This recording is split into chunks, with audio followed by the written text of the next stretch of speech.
তাড়াতাড়ি করে গাড়োয়ানকে ডাবল বকশিসের লোভ দেখিয়ে স্টেশনেও পৌঁছলাম, আর ট্রেনটাও ছেড়ে দিল। মহা মুশকিল। সন্ধ্যের আগে আর গাড়ি নেই। ঘড়িতে দেখলাম 1টা বেজে গেছে। কলিয়ারি ফেরবার এমন যে কিছু তাড়াতাড়ি ছিল তা নয়, তবে এখন থেকে সেই সন্ধে পর্যন্ত ট্রেনের অপেক্ষায় এই লম্বা সময়টা যে কিভাবে কাটাবো তার কিছু সম্বল ছিল না। গাড়ি থেকে নামলাম। ঘোড়া দুটো তখনও হাঁফাচ্ছে।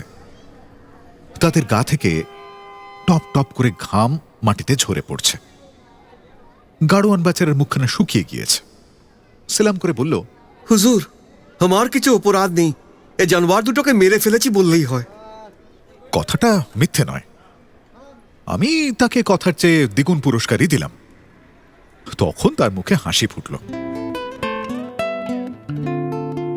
আমাদের এবারের নিবেদন প্রভাত কুমার মুখোপাধ্যায়ের গল্প ভিখারি সাহেব।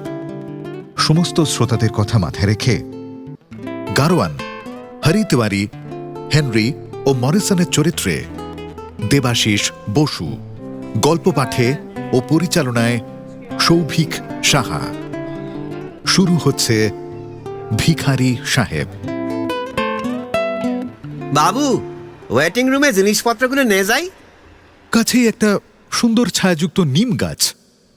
ফুরফুর করে প্রাণ কেড়ে নেওয়া চৈতি হাওয়া বইছে।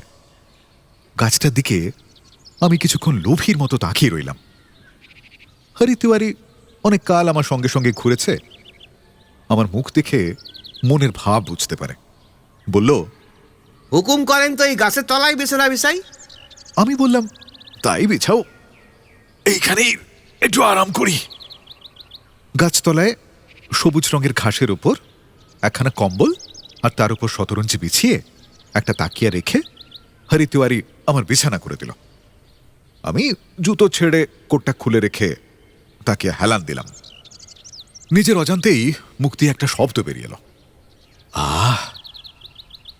তিওয়ারি তামাক সাজতে গেল। তিওয়ারি চোখের আড়াল হওয়া মাত্র লম্বা চেহারার একজন বৃদ্ধ ইংরেজ এসে আমার বিছানার কাছে দাঁড়ালো। টুপি খুলে ইংরেজিতে বলল, যীশু খ্রিস্টের নামে আমাকে একটা পয়সা দিন। লোকটার জামা কাপড় বেশ দামি, কিন্তু খুব পুরনো সিল্কের হ্যাট। তার উপরকার কাপড়টাতে এত ধুলো জমেছে যে আগেকার কালো রং এখন ধূসরে পরিণত হয়েছে। সেটা যে সিল্ক তা অতি কষ্টে বোঝা যায়। কাপড় চোপড়েরও সেই অবস্থা। মাথার চুলগুলো বড় বড়, বাতাসে এদিক ওদিক উঠছে। বয়স 60 বছরের কম হবে না। লোকটাকে দেখে হঠাৎ বিনা কারণে আমার মনে কেমন কৌতূহল জেগে উঠল। এর পেছনে নিশ্চয়ই কোনো ভগ্ন হৃদয়ের করুণ ইতিহাস আছে। সেই ইতিহাস শুনবার জন্য আমার মন ব্যগ্র হয়ে উঠল। ভাবলাম, যতক্ষণ ঘুম না আসে ততক্ষণ একে নিয়েই সময় কাটাই। তাকে বললাম, এইখানে বসো। কি আপদ, আমার বিছানায় বসতে চায়। যদিও আমি ব্রাহ্ম মানুষ, ছোঁয়াছুঁই মানি না, তবু ওই জীবন্ত ভূতকে কি করে বিছানায় বসতে দিতে পারি। তাড়াতাড়ি বললাম, এই নিচে ঘাসে বসো না। লোকটা গর্বিতভাবে বলল, মশাই, আমার কাপড় ময়লা হয়ে যাবে যে। শুনে হাসি পেল। ভারী পরিষ্কার কাপড় কিনা। আমার বিছানার তলা থেকে কম্বলটা টেনে বার করে দিলাম।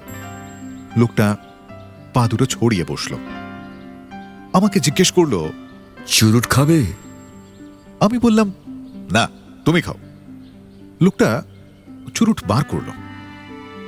অতি উৎকৃষ্ট হাভানা জাতীয় চুরুট। খুব আশ্চর্য হলাম, এই ভিখারি এত দামি হাভানা কোথায় পেল? চুরি টুরি করে আনেনি তো? এই সময় তিওয়ারি গুড়গুড়ি ভরে আনল। আমিও তামাক সেবন করতে লাগলাম। তিওয়ারি ভুরু কুঁচকে ভিখারি সাহেবের দিকে দেখতে লাগলো। দুজনে ধূমপান করতে করতে কথাবার্তা আরম্ভ হল। নাম বলল হেনরি। আমি বললাম, ও তো খ্রিস্টান নাম, সারনেম কি? সে হেসে বলল, আমার সারনেম নেই, জীবনের ইতিহাস কিছুই বলতে চায় না, শুধু বলে আমি খুবই গরিব, খেতে পাই না, পথে পথে ঘুরে বেড়াই। তোমার আর কে আছে? আমার মা বাপ কেউই নেই, আমি একটি অনাথ বালক। বালকই বটে। আবার জিজ্ঞেস করলাম, স্ত্রী পুত্র পরিবার? স্ত্রী পুত্র পরিবার আমার কেউই নেই। আমার মনে একটা মতলব এলো। ভাবলাম, অনেক বাঙালি তো সাহেব হয়েছে, একটা সাহেবকে বাঙালি করে দেখলে কেমন হয়। একে আমার কয়লা খনিতে নিয়ে গিয়ে কুলিদের সর্দার করব, ডাল ভাত খাওয়াবো, ধুতি চাদর পরিয়ে রাখবো। যদি রাজি হয়, এ একটা অভিনব দর্শনীয় পদার্থ হবে। একে কুড়িয়ে নিয়ে যাই। প্রস্তাব দিলাম। হেনরি অতি উৎসাহের সঙ্গে সম্মতি জানালো। বলল, ইয়েস বাবু, আমি বাঙালি হব। আমাদের জাতি বাঙালিকে অত্যন্ত ঘৃণা করে। আমি স্বয়ং বাঙালি হয়ে আমাদের স্বজাতির পাপের কতকটা প্রায়শ্চিত্ত করব। জগৎকে দেখাবো যে বাঙালিরা হেয় পদার্থ নয়। আমি মনে মনে হাসলাম। ভাবলাম, জগতের কানে যদি তোমার বাঙালি হওয়ার খবর পৌঁছয়, তবে জগৎ বলবে তুমি খাবারের সন্ধানে কাজ করেছ। বললাম, তবে চলো, সন্ধ্যের সময় গাড়ি। কোথাও যদি তোমার জিনিসপত্র কিছু থাকে তো নিয়ে এসো। বাবু, আমার আর কোথাও কিছু নেই।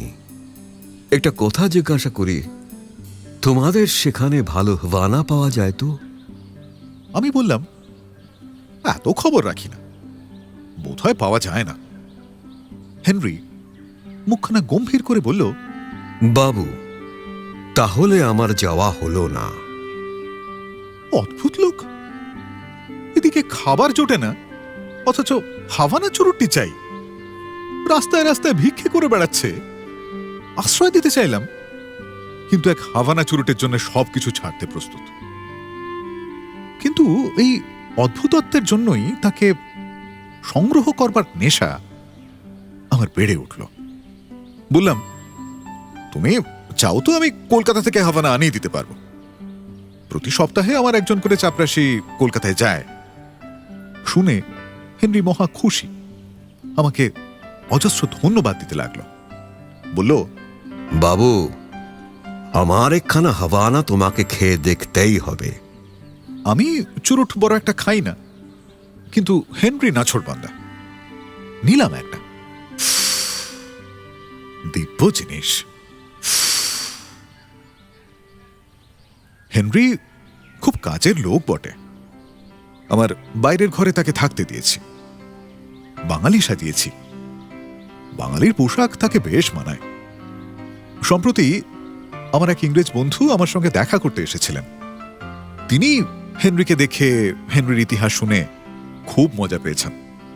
তার একখানা ফটো তুলে স্ট্র্যান্ড ম্যাগাজিনে কিউরিওসিটির কলমের জন্য পাঠিয়ে দিয়েছেন।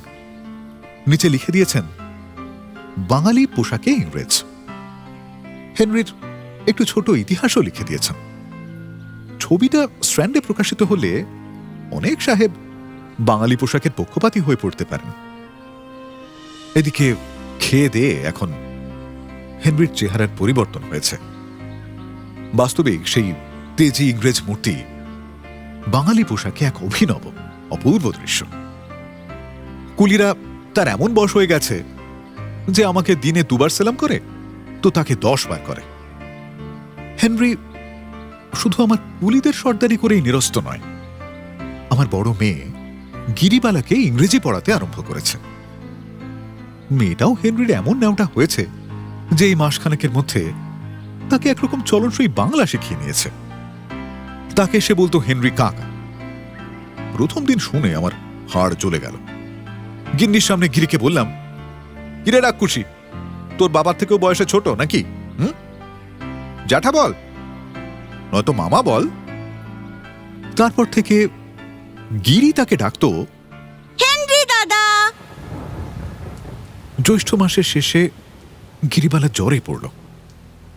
2-3 দিন সকালবেলা ভিজে ভিজে ফুল তুলেছিল।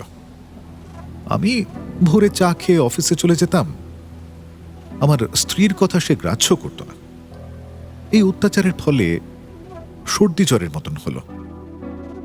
প্রথমে অতটা খেয়াল করিনি, অমন জ্বর তো ছেলেপিলেদের মাঝে মাঝেই হয়ে থাকে, দুটো উপোস দিলেই সেরে যাবে। 5-6 দিনে জ্বরটা বিকারে পরিণত হলো। অবস্থা ক্রমে আরো খারাপ হতে লাগলো। প্রথমে আমাদের কুলিয়ারির নেটিভ ডাক্তারবাবুই চিকিৎসা করছিলেন, কিন্তু লক্ষণ ভালো নয় দেখে রানীগঞ্জ থেকে অ্যাসিস্ট্যান্ট সার্জনকে প্রতিদিন একবার করে আনাবার ব্যবস্থা করলাম। হেনরি তার মাথার কাছে বসে খুব সেবা করতে লাগলো। আমরা বাপ মায় যা সেবা না করলাম তা হেনরি করল। তার খাওয়া ঘুম প্রায় বন্ধ হলো বললেই হয়। ওষুধপত্র সম্বন্ধে আমাদের বিন্দুমাত্র ত্রুটি হলে হেনরি প্রচন্ড রাগারাগি করত। মাঝে একদিন এমন অবস্থা হলো যে বুঝি রাত আর কাটে না।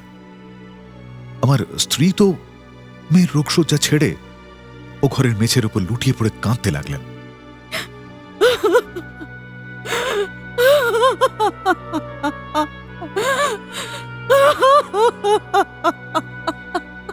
আমারও হাত পা অবশ হয়ে আসতে লাগলো।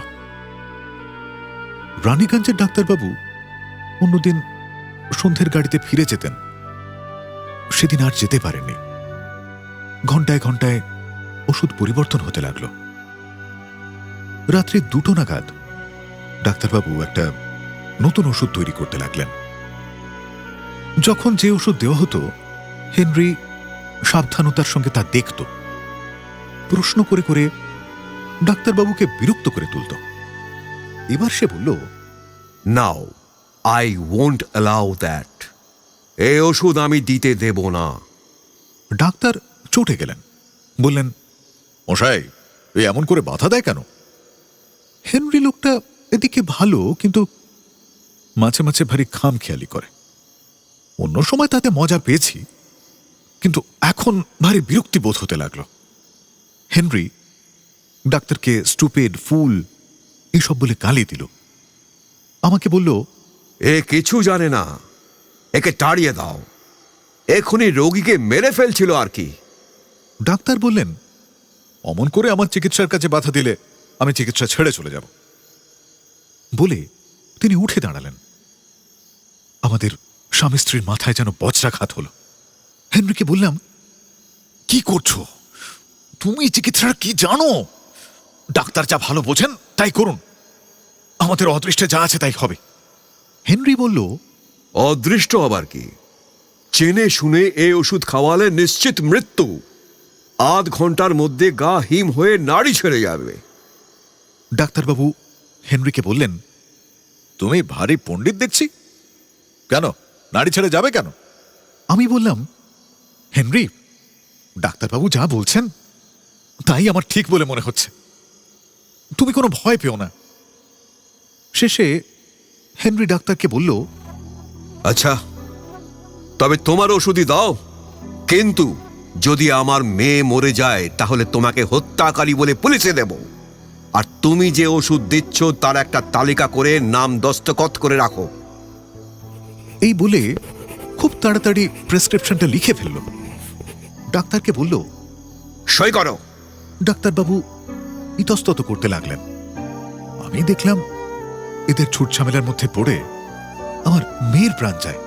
আমি ডাক্তারবাবুর হাত ধরে বললাম, ডাক্তারবাবু ওটা পাগল, ওর কথা শুনবেন না, আপনি যে ওষুধ ইচ্ছে তাই দিন। প্রেসক্রিপশনটা হেনরির হাত থেকে কেড়ে নিয়ে আমি টুকরো টুকরো করে ছেড়ে ফেললাম। ওষুধ দেওয়া হলো। হেনরি প্রচন্ড রেগে গিয়ে বলল, ঈশ্বর তোমাদের মার্জনা করুন। ডাক্তারের কাছে একটা ভালো থার্মোমিটার ছিল, 8 মিনিট রাখলেই কাজ হয়। 5 মিনিট অন্তর তাপ নেওয়া হতে লাগলো। হু হু করে টেম্পারেচার নামছে। ডাক্তারের মুখ শুকিয়ে গেল। মেয়ের হাত পা ঠান্ডা হয়ে আসছে দেখে আমার স্ত্রী কেঁদে উঠলেন।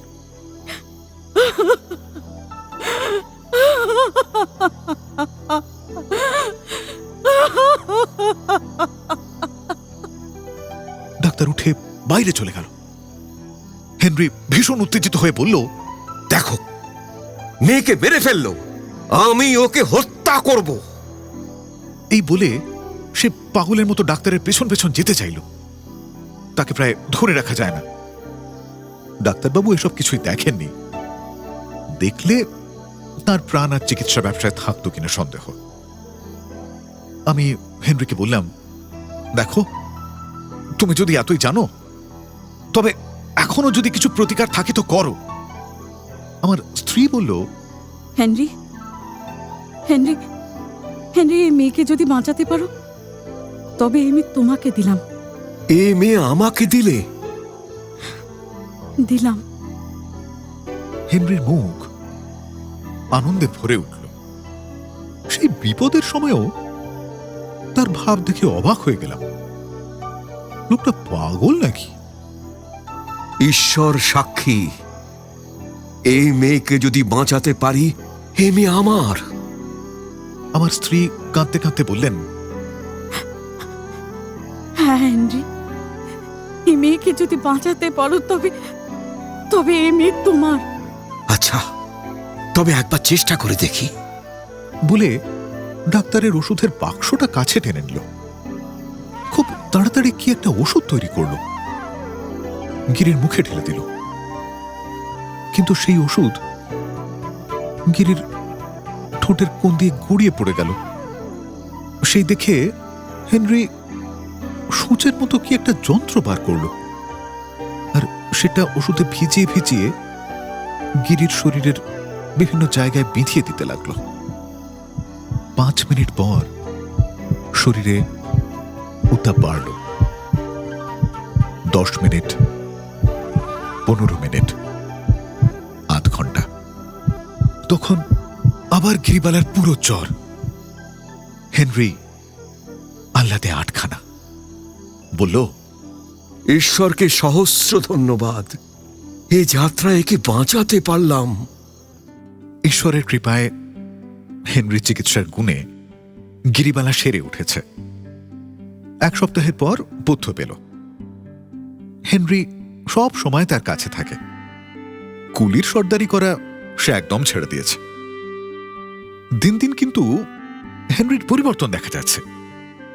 আজ 2 দিন তার হাভানা ফুরিয়েছে, কিন্তু কলকাতায় চাপরাশি পাঠালো না।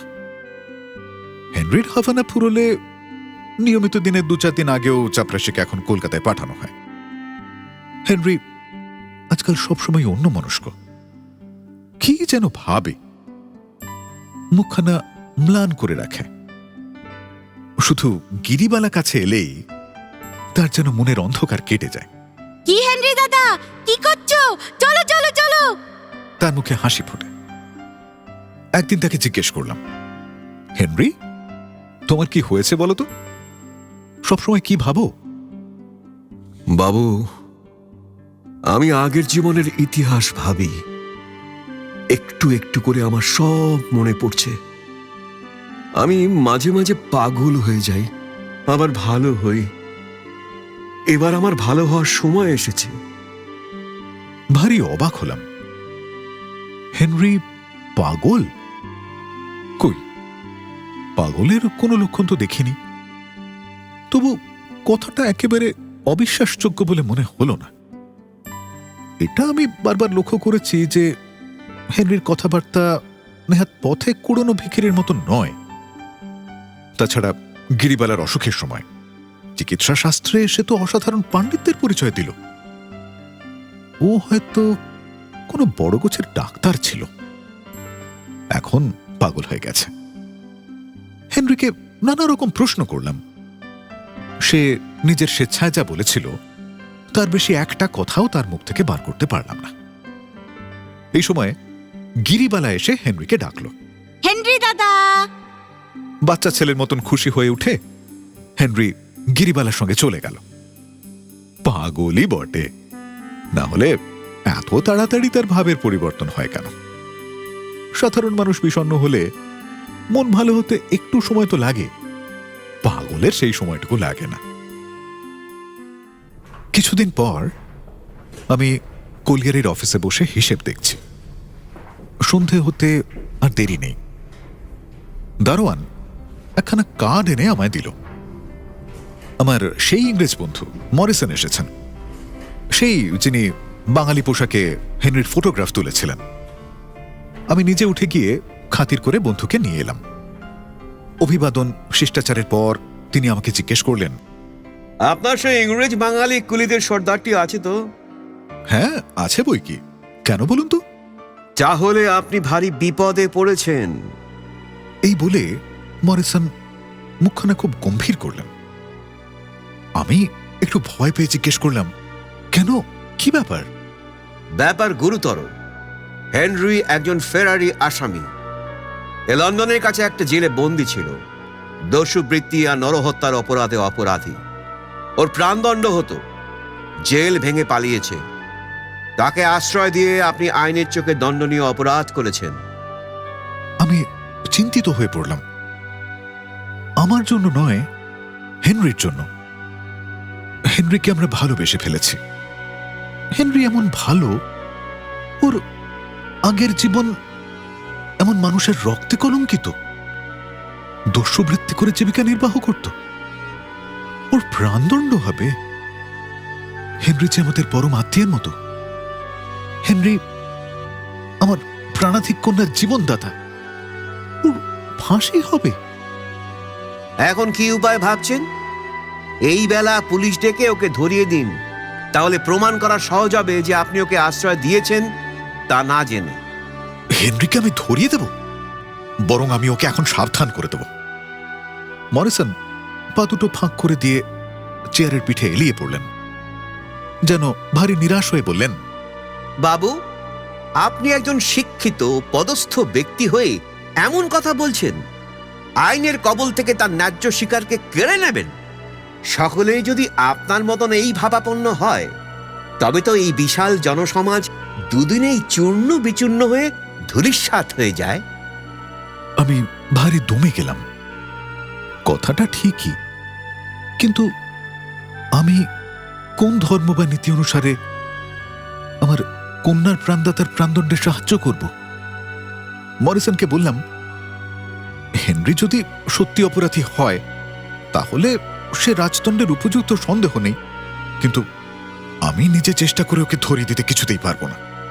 আপনি তো বলেছেন ওকে সাবধান করে দেবেন এবং যাতে সে ধরা না পড়ে সেই চেষ্টা করবেন।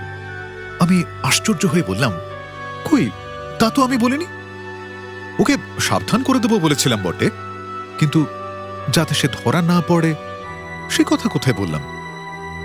মরিসন এর উত্তর দেওয়ার আগেই আমি আবার বললাম, যদিও ধর্ম তো আমার তাই করা উচিত।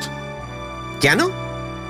আমি গিরিবালার রোগ আর হেনরি কেমন করে তার জীবন বাঁচিয়েছে তার ইতিহাস পুরোপুরি বললাম। শুনে তিনি কিছুক্ষণ চুপ করে রইলেন। আমি জিজ্ঞেস করলাম, কিন্তু আপনি এসব খবর কোত্থেকে পেলেন বলুন তো? মনে আছে হেনরি যখন প্রথম এসেছিল, আমি তার বাঙালি পোশাক দেখে খুব হেসেছিলাম আর ফটো তুলে দিয়েছিলাম? মনে আছে। সেই ফটোগ্রাফ আমি লন্ডন স্ট্র্যান্ড ম্যাগাজিনে পাঠিয়ে দিয়েছিলাম। চিঠির সঙ্গে তারা ওই ছবিটা ছেপেছিল। সেই ছবি দেখে লন্ডন পুলিশ চিনতে পেরেছে। হেনরিকে ধরবার জন্য তারা কলকাতা পুলিশ কমিশনকে অনুরোধ করেছে। পুলিশ কমিশনার আমার কাছে হেনরির ঠিকানা জিজ্ঞাসা করার জন্য লোক পাঠিয়েছিলেন। আপনি ঠিকানা বলেছেন? কি করব, আমি আইনানুসারে বলতে বাধ্য। শুনে আমি ভীষণ হতাশ হয়ে পড়লাম। হেনরিকে বাঁচাবার আশা ছেড়ে দিতে হলো। আহা, বুড়ো বয়সে বেচারির ভাগ্যে এই লেখা ছিল, আর আমার চোখের সামনে তাকে হাতকড়ি পরিয়ে ধরে নিয়ে যাবে। তাই বা কি করে সহ্য করব? আমি কি তার জন্য কিছু করতে পারি না? আমি তো তার মৃত্যুর কারণ হলাম। কেন আমি বাহাদুরি করে তাকে বাঙালির কাপড় পরাতে গেলাম? তা না করলে তো স্ট্যান্ডে তার ছবি প্রকাশ হতো না। আচ্ছা, আমি যদি আমার মেয়ের জীবনদাতার প্রাণ রক্ষার চেষ্টা করি, তবে কি তা অন্যায়, অধর্ম?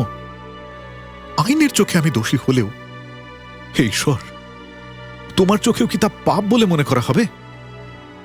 পরোপকার কি সব সময়, সব অবস্থাতেই ধর্ম নয়? মনে মনে এইসব চিন্তা করছি, এমন সময় চমকে উঠলাম। আমার বন্ধু জোরে হাহা করে হেসে উঠলেন। খুব বিরক্ত হলাম। এই কি মানুষ, এটা কি হাসবার সময়?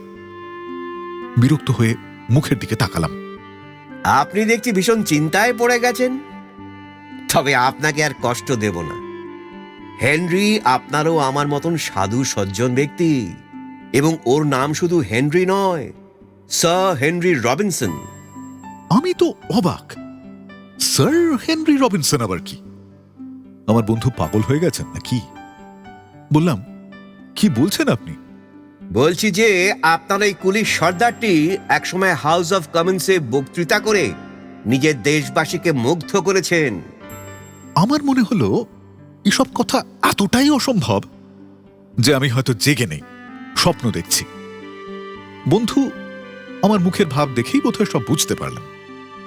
আমার হাতে একখানা বড় খাম দিলেন। তারই নামে চিঠি, বিদেশি ডাকি এসেছিল, শিলমোহর করা, রেজিস্টার করা ছিল। চিঠি বের করে আলোর কাছে ধরে পড়তে আরম্ভ করলাম। চিঠিটা স্ট্র্যান্ড ম্যাগাজিনের অফিস থেকে এসেছে। মহাশয়, আপনার দেওয়া বাঙালি পরিচ্ছেদে ইংরাজ ফটোগ্রাফটা আমরা স্ট্র্যান্ড ম্যাগাজিনের কিউরিওসিটি পাতায় ছাপলাম। এর মূল্য হিসেবে একখানা চেক পাঠালাম। পেয়েছেন জানালে খুশি হব। এই ফটোগ্রাফটা পাঠিয়ে শুধু আমাদের পাঠকের খুশির আয়োজন করেননি, উপরন্তু বেচারি হেনরির খুবই উপকার করেছেন। ওর পুরো নাম স্যার হেনরি রবিনসন। আজ সকালে তার ভাইপো আমার সঙ্গে দেখা করতে এসেছিলেন। স্যার হেনরির লন্ডন সমাজের একজন গণ্যমান্য ব্যক্তি। পাগল হওয়ার আগে তিনি দুবার পার্লামেন্টের মেম্বার হয়েছিলেন। চিকিৎসা শাস্ত্রেও তিনি পারদর্শী। গত 10 বছর থেকে তিনি এমন অসুস্থ হয়ে পড়েছেন, মাঝে মাঝে পাগল হয়ে যান, বাড়ি ছেড়ে কোথায় চলে যান কেউ সন্ধান পায় না। তার পাগলামির লক্ষণ এই যে তিনি নিজেকে গরিব ভিখারি বলে মনে করেন এবং পথে পথে ভিক্ষা করে বেড়ান। আত্মীয় স্বজনরা খুঁজে ধরে আনে, সবসময় যে খুঁজে পায় তা না। একবার পাগল হলে 6 মাস 8 মাস বা 1 বছর রোগগ্রস্ত থাকেন। যেবার ধরা না যায় সেবার ঠিক হলে নিজেই বাড়ি ফিরে আসেন। যতদিন ভালো থাকেন ততদিন ওর প্রধান কাজ নিজের জমিদারিভুক্ত দীন দুঃখী প্রজাদের অসুখ হলে চিকিৎসা করে বেড়ান। গত বছর শীতকালে সুস্থ অবস্থায় নিজেদের বন্ধুদের সঙ্গে ভারতবর্ষে বেড়াতে যান। সেখানে পৌঁছবার মাস 2 পরে বন্ধুদের ছেড়ে হারিয়ে যান। তারপর থেকে বেচারি স্যার হেনরির জন্য অনেক ব্যর্থ খোঁজ খবর হয়েছে। স্ট্র্যান্ডে তার ছবি বার না হলে আর কতদিন যে এরকম খোঁজাখুঁজি চলতো তা ঠিক নেই। শুধু ছবিতে আমার বন্ধু হয়তো তার কাকাকে নাও চিনতে পারতেন, কিন্তু আপনি যে হাভানা সিগার তার পছন্দের সে কথা লিখেছেন, এতেই তাকে শনাক্ত করতে সুবিধে হয়েছে। আপনি যদি দয়া করে স্যার হেনরির এখনকার ঠিকানা আমাদের জানান, তাহলে তার ভাইপো তাকে বাড়িতে ফিরিয়ে আনার বন্দোবস্ত করবেন। চিঠিটা পড়ে বন্ধুর হাতে ফিরিয়ে দিলাম। এমন ব্যাপার? মরিসন জিজ্ঞেস করলেন, আচ্ছা, আপনি এতদিন স্যার হেনরির আচার ব্যবহারে, কথাবার্তায় কোনো রকম তার পরিচয় সন্দেহ করেছিলেন? হেনরি সেদিন আমাকে তার আগের জীবন সম্বন্ধে যা বলেছিল তাই মরিসনকে বললাম। শুনে তিনি বললেন, এটা তো সুখবর। হেনরি তবে সুস্থ হয়ে এসেছেন। আমি অনেকক্ষণ চুপ করে রইলাম। শেষে জিজ্ঞেস করলাম, আপনি তাদেরকে হেনরির ঠিকানা জানিয়েছেন? জানাবো বলে খবর নিতে এসেছি যে এখনো উনি এখানে আছেন কিনা। তবে খবর দিন। আহা, বেচারা কত কষ্টই পেয়েছে। তার নয়, অত বড় মানুষ হয়ে পথে পথে ভিক্ষা করে বেড়ান। কেমন করে ওর দিন গুজরান হতো কে জানে। দিন গুজরান হতো নয়, হাভানা সিগার কোথা থেকে আসতো। পাগল সব ভুলতো, আত্মীয় পরিজন, বিষয়, পদমর্যাদা কিছুই মনে থাকতো না। খালি হাভানা সিগারেট কিছুতেই ভুলতে পারতো না। মুক্তা তেমনই জিনিস। মরিসন যেতে চাইলেন, জিজ্ঞেস করলেন, আচ্ছা স্যার হেনরিকে কখন কিভাবে এই কথা জানাবেন? সুযোগ বুঝে একসময় কথা পারব। দেখবেন ব্যাপারটা যেন হঠাৎ করে না হয়, তাহলে হয়তো বিপরীত ফল হবে। একটু যা রোগ থেকে ভালো আর লক্ষণ দেখা গেছে তা যেন চলে না যায়। হ্যাঁ, সাবধানতা অবশ্যই নেব। আপনার স্ট্র্যান্ড ম্যাগাজিন আর চিঠিটা রেখে যান। পরদিন সকালে হেনরির সঙ্গে দেখা হলে প্রথমে তাকে স্ট্র্যান্ড ম্যাগাজিনে তার ছবিটা দেখালাম। ছবি দেখে এবং নিচে বিবরণ পড়ে সে চুপ করে রইল। বিকেলে আমবাগানে তার সঙ্গে পায়চারি করছিলাম। খোকার অসুখ করেছে বলে গিরিবালা বেচারি বেড়াতে আসতে পারেনি। স্ট্র্যান্ডের কথা তুললাম। এ কথা সে কথার পর জিজ্ঞেস করলাম, স্ট্র্যান্ডের সম্পাদকের সঙ্গে তোমার পরিচয় আছে? হেনরি আশ্চর্য হয়ে বলল, আছে। কেন? আমি একটু ইতস্তত করে হেনরির হাতে স্ট্র্যান্ড সম্পাদকের চিঠিটা দিলাম। তখন যথেষ্ট দিনের আলো ছিল। হেনরি চিঠিটা হাতে করে এপিট ওপিট দেখতে লাগলো। এ কার চিঠি? স্ট্র্যান্ড সম্পাদকের চিঠি। না, এ কার নামে এসেছে? সেই যে আমার বন্ধু যিনি তোমার ফটো তুলেছিলেন, তার নাম মরিসন। পড়ো না। হেনরি চিঠিটা পড়ল। আমি তার মুখের দিকে তাকিয়ে রইলাম।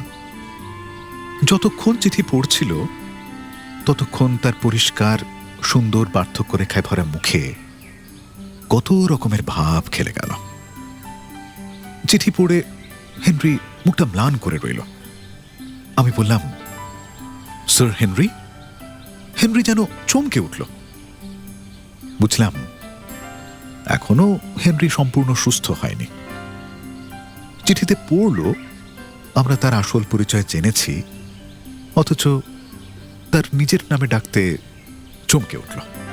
কি? আমি বললাম, আমাদেরকে মাফ করো। কেন? তোমার আসল পরিচয় জানতাম না তো, আতিথ্য ঠিক মতন হয়নি, কষ্ট পেয়েছ।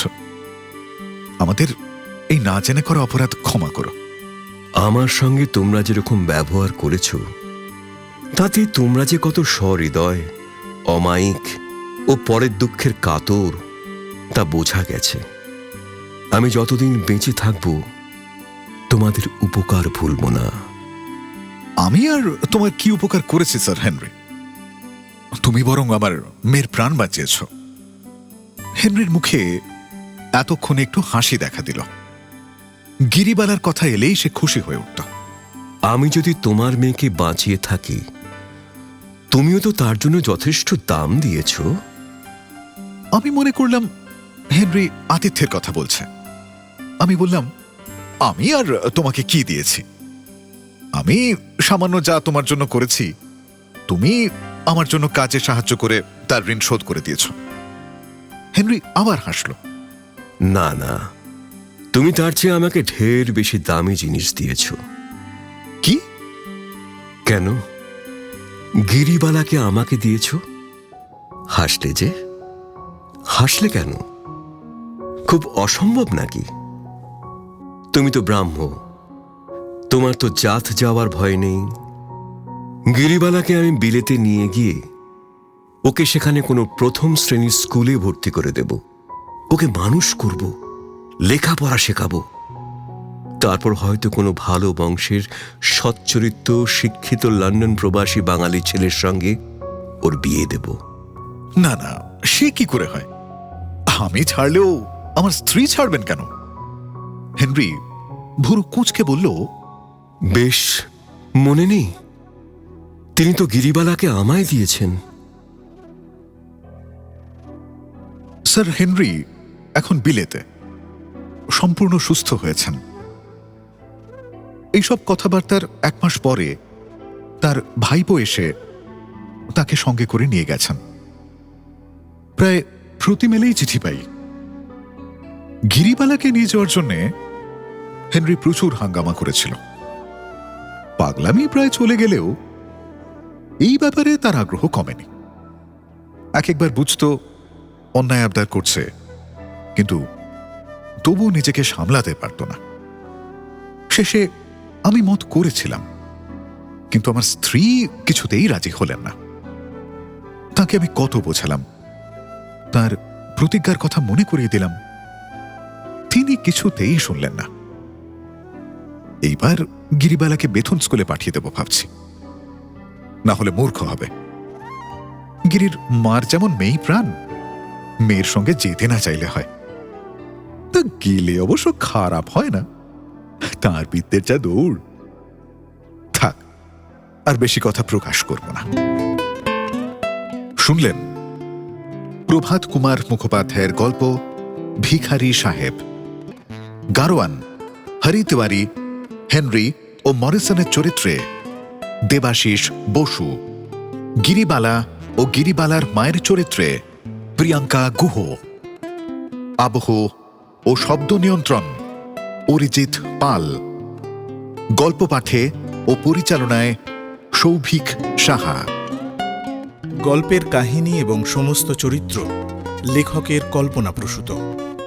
বাস্তবের সঙ্গে কোনো মিল থেকে থাকলে তা সম্পূর্ণ অনিচ্ছাকৃত ও কাকতালীয়।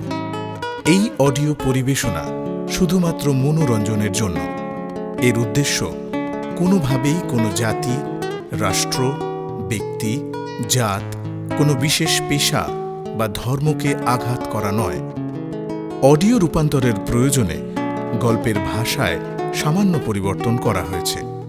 মদ্যপান, ধূমপান, মাদক সেবন স্বাস্থ্যের পক্ষে ক্ষতিকর। কোনো রকম অন্ধবিশ্বাস ও কুসংস্কারকে গুরুত্ব দেওয়া আমাদের উদ্দেশ্য নয়। এমন আরও অনেক গল্প আছে আমাদের কাছে। শুনতে থাকুন, সঙ্গে থাকুন।